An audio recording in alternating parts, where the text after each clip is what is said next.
Thomas the Hermit. And what is the value of confession? Confession is the sign of God's mercy.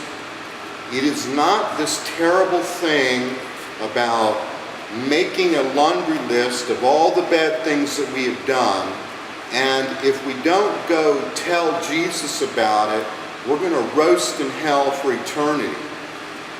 Now, it is important that when we have a serious sin, to go to confession.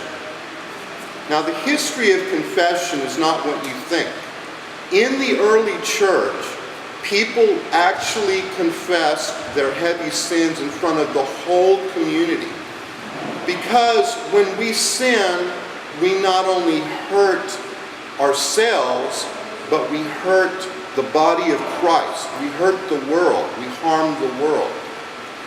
So sin was looked at very intensely in the early church.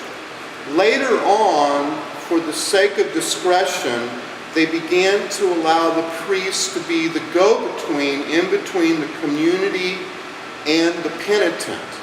And therefore, a person would go to the priest and confess their sins. This is a step up from what the church used to do, which, could you imagine telling your worst things to the entire church? Well, we don't have to do that anymore. We go to the priest. Now, the priest does have the power of forgiveness, but that comes through God's grace. It is Jesus Christ who forgives the sin. And furthermore, we are only forgiven our sin inasmuch as we are repentant of the sin.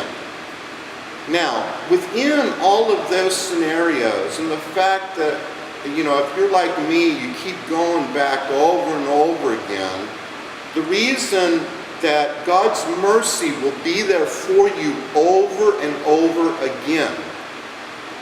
So it's not about his judgment. It is an act of mercy.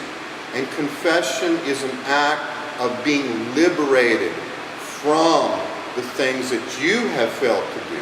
Not what God failed to do, what you failed to do. This is Thomas the Hermit talking about God's mercy, and I'll talk to you later.